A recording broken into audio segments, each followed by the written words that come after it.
Hi, I'm Sunny. And I'm Pete. Welcome to our channel, Sunny and P's Furniture Arts. Make sure to like, comment, and subscribe. Have a happy day. Enjoy! Hi, I'm Sunny of Sunny and P's Furniture Art. Today we're working on what I am referring to as the Gypsy table. This is an antique oak table, age unknown, origin also unknown, hence its name. I have no idea where it came from. It has been traveling with me for approximately 12, 15, maybe 20 years, and it has been in pieces until recently.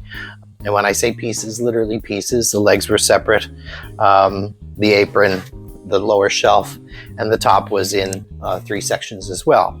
So this has gone under a little bit of cosmetic surgery to get it to this point.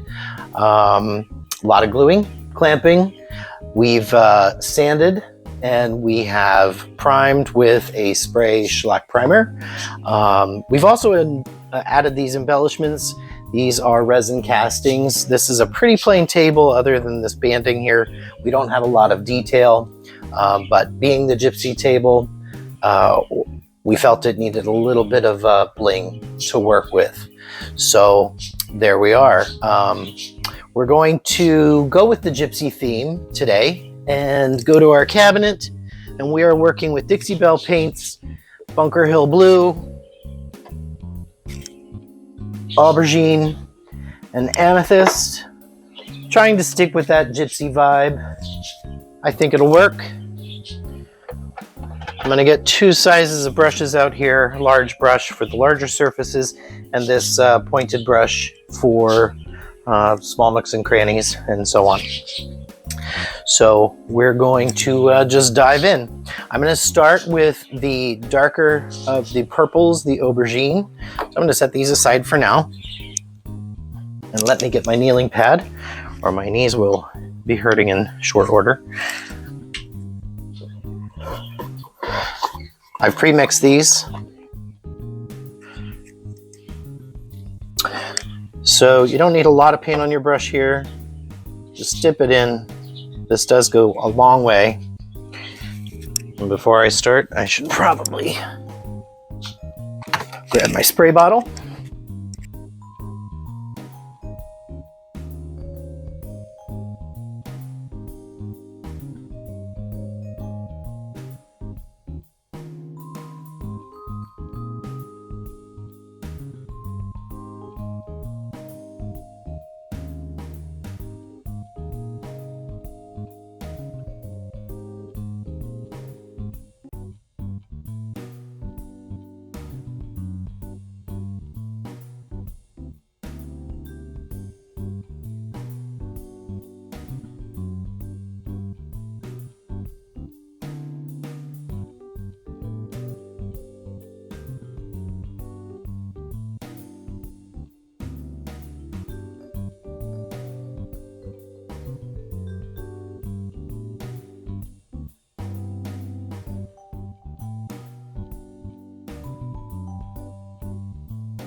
All right, so now that our paint has had a chance to dry, I've flipped the table over. And the reason I do this is because, honestly, I wouldn't want a table with unfinished edges on the bottom. This surface, the lower shelf here, was painted previously, so I just want to give that a fresh coat. I've wrapped my brush in cling wrap just to keep it fresh. Again, we're using chalk mineral paint. This canvas coat, base coat, is aubergine. So I'm just going to start, very little paint on my brush.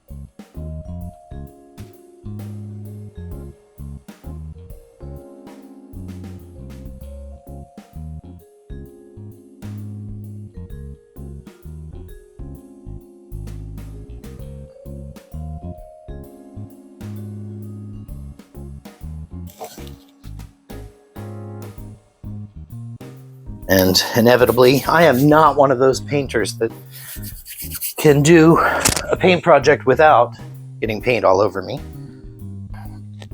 Carefully.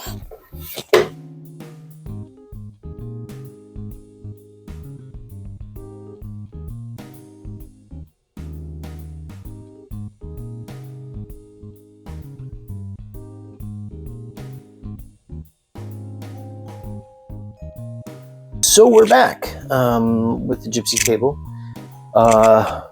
Slept on it, and I've given it some thought.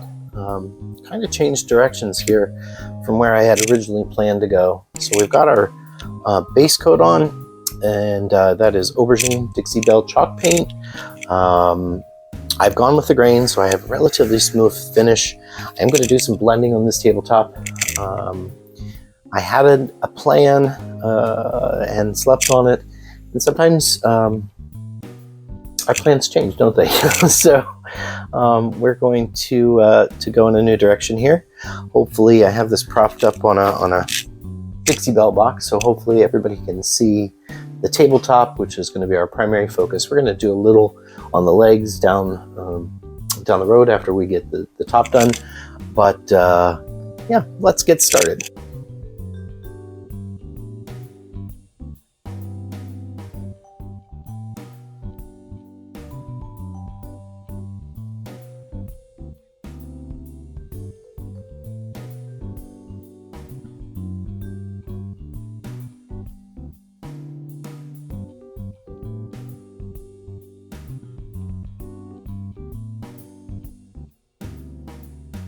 So in this section of the video tutorial, you'll see me blending using the base color aubergine, followed by amethyst. I'm going to blend and blend, and as I go, you can almost see that I don't love what I'm seeing. Sometimes things that we see in our heads just don't translate the way we envision. I've chosen to leave this section in this tutorial because I feel like it's a really good example of A, blending, but also B, redirecting. You can make a mistake and easily modify that, adapt it, change it. Heck, you can even paint over it if you want to. In this case, I didn't.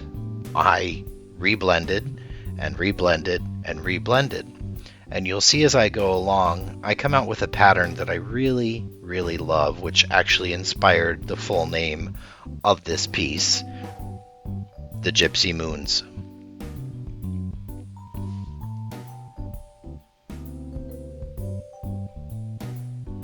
So I've now blended the aubergine and the amethyst, and I'm blending in the antebellum into the amethyst.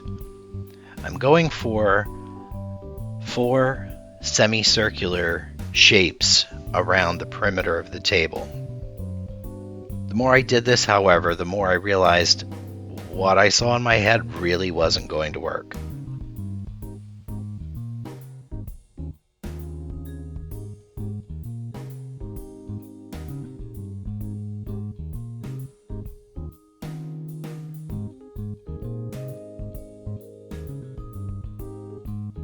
I've added a little vintage duck egg.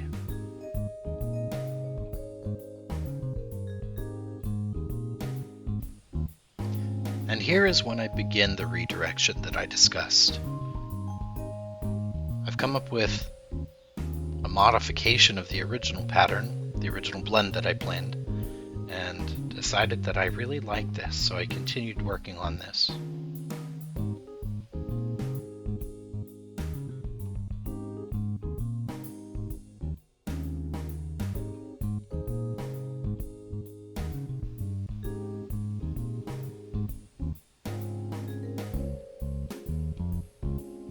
And here's where I really started to like what I saw. Now you may notice in this, I've added some additional colors, which I did mostly off camera. I definitely wanted more of the blues in the color scheme, and like I said earlier, the original plan that I had just didn't work out. I wasn't feeling it, so I worked in more of the antebellum. You can see a lot of the duck egg. There's me adding the antebellum,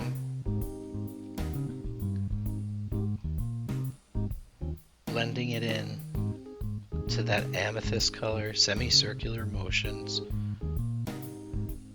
I'm a little off balance in this section, but as we know, we can manipulate chalk paint pretty easily.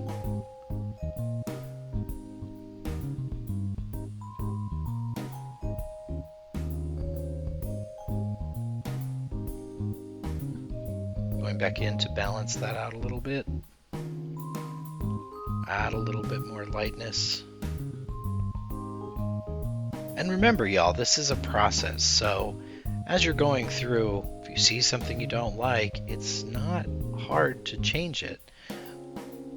Just by adding another color, or as I said earlier, if you really don't like it, you can paint over it.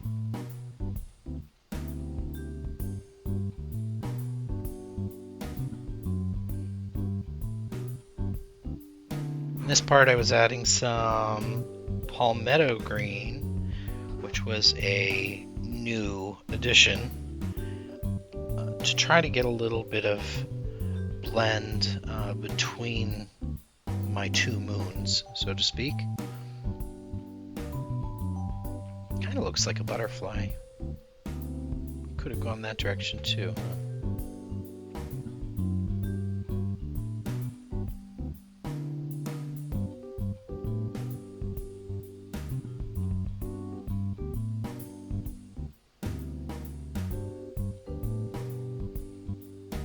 When you're working on something smaller, such as a tabletop or a small cabinet, or just really small detail like the apron of a table or a leg of a table, sometimes it's more difficult to get a nice blend, to get the blend that you envision. And I think that's kind of what happened here for me. I was working with those small, sort of rounded, triangular, pyramid-shaped areas, and I couldn't get the blend exactly as I wanted it. Again, I had a clear vision in my mind when I started, the way I wanted to go with this, and it really... I just took a different path. That's all I have to say. I took a different path. Which, as artists, we're all entitled to, right? That's why we do this. The creativity in the process. I'm turning the tabletop because I am right-handed, and you'll notice I switch the brush back and forth between hands, and I'm trying to keep the semicircular shapes equal to some extent.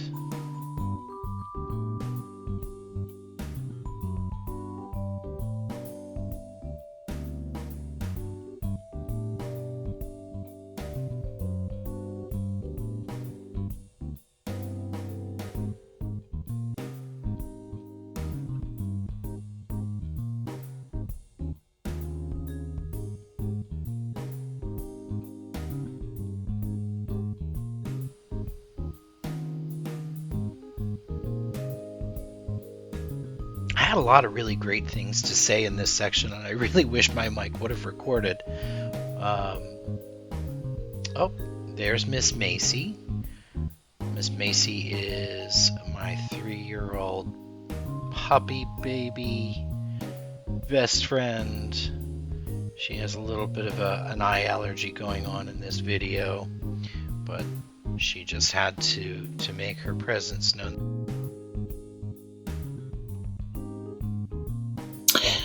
So we finished the top on the Gypsy table, which I have renamed Gypsy Moons, and I've taken this,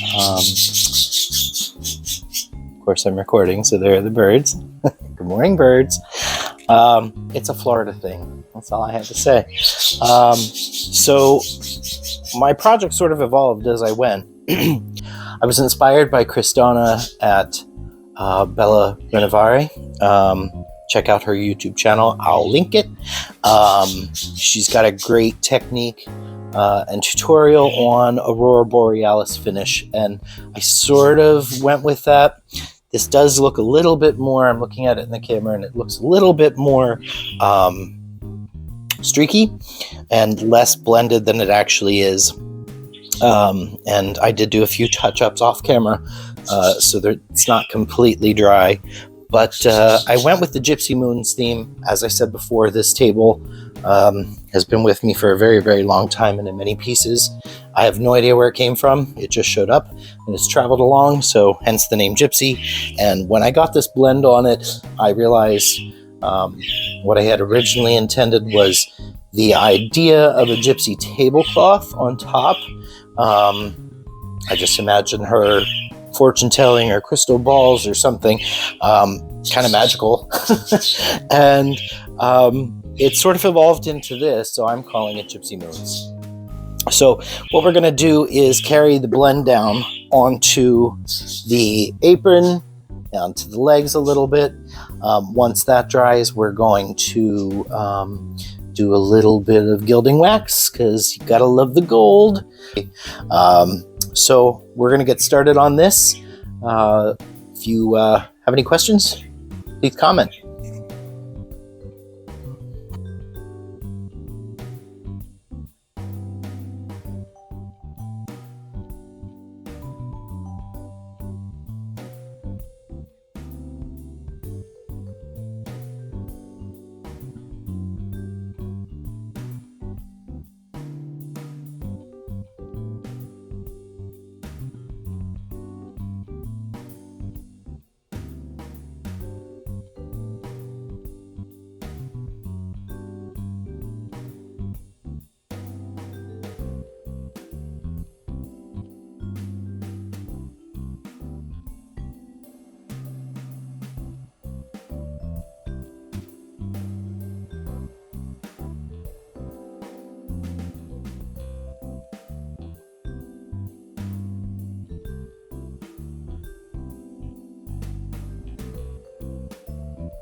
All right, so the table is dry and we are ready to put a finish on it. And for this finish, I'm using wax in clear.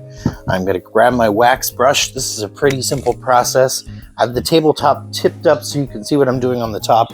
Once I move to the sides, I'm going to set that back up and be able to see a little bit better.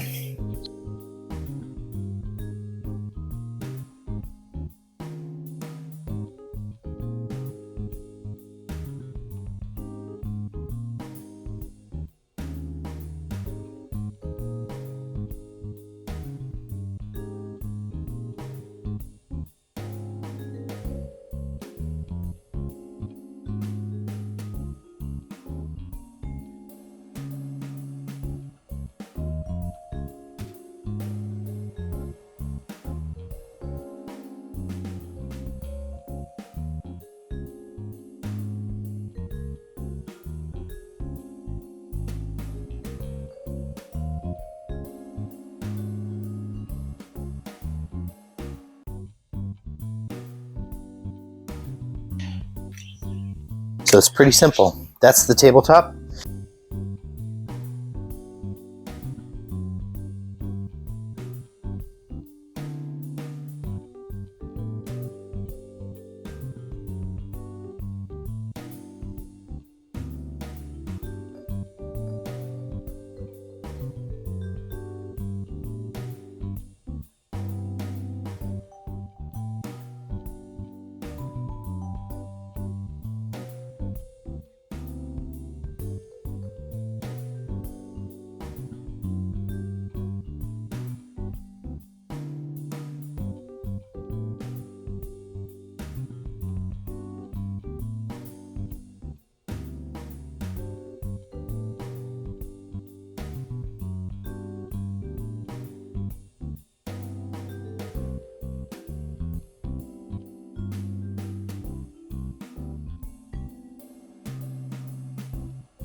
Unless you have an extremely large piece, waxing really doesn't take a lot of time at all. I am going to use just a little bit of dark wax, I think. You always want to, if you're going to use a dark or a black wax or any other colored wax, you always want to start out with a clear because you're going to be able to move around the wax a lot easier. And if, for whatever reason, you don't like it, you can remove it with a little bit of mineral spirits. So do keep that in mind. So I'm going in with a black wax. I've got my brush loaded very lightly. I'm also going to tap off. I am going to do it on these embellishments that I added.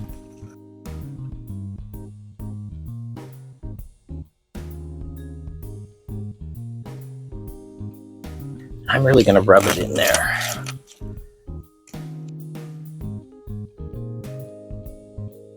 And then take it off the top edges, the highlight edges. So I'm going to repeat that process.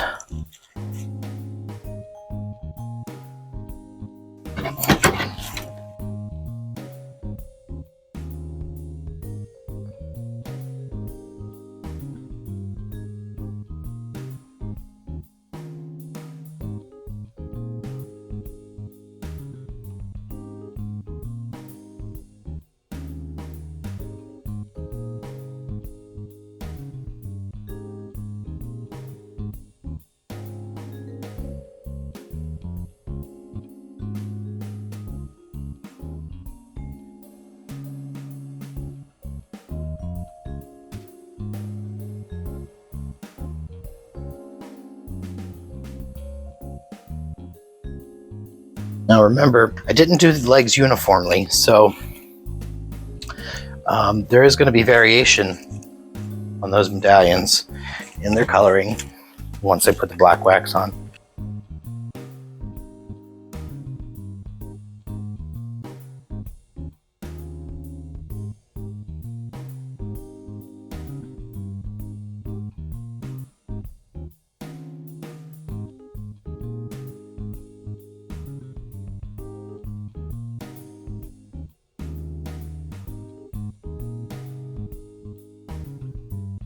So, our last step, which I think is a fun step, is we're going to use some gilding wax. This is something you can do with a brush if you have a fine detail. You can do it with your finger, which is what I'm going to be doing. You probably should wear gloves, which is something I'm not going to be doing. Listen to what I say, not what I do, right? Isn't that what our parents always told us? Alright, so I'm just going to dab a little of that off. I'm going to rub it on here to highlight.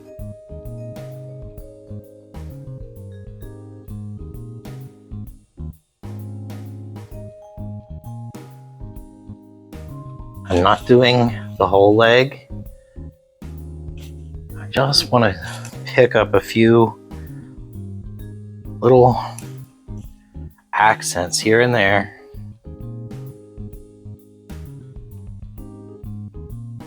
Maybe give the illusion that it was once more ornate than it is now. I like that.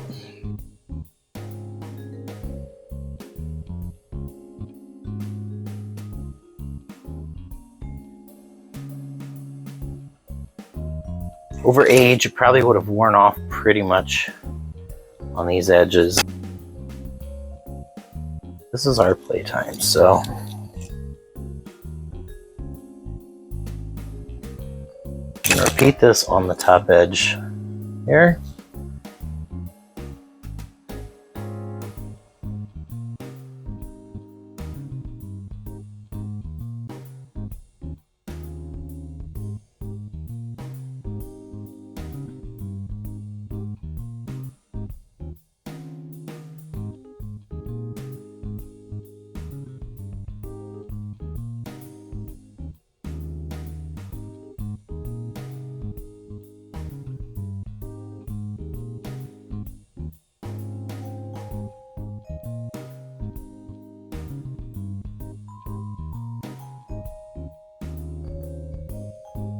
Now remember, if you get somewhere you don't want it, it's just a matter of taking a little mineral spirits and rubbing it away.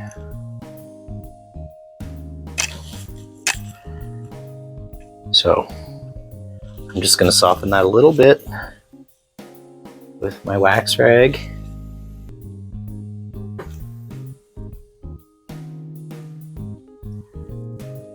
I think we're pretty good there.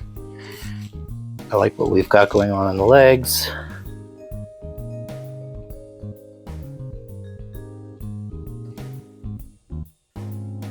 Just a highlight, just a touch.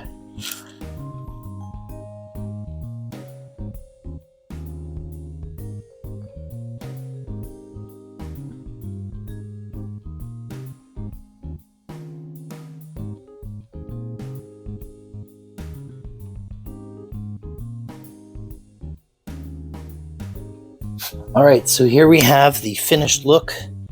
I've gone over it around the edges here and there, around the top edge pretty heavily, around the lower table edge randomly. So I'll just sort of do a spin here. You can sort of see what I've done. Gone down, touched on the inside of the legs. Really what I wanted was the effect as if this table's been around forever, had lots of fortunes told on it, and whatever gypsies do. If any of you are a gypsy, let me know. I'm interested. Yeah, I just wanted this to really have the effect as if it was traveled and worn and well loved, and I think I achieved it. Show you a tilt down at the top. So you've got that and the gold gilding wax all the way around. So that finishes up this tutorial.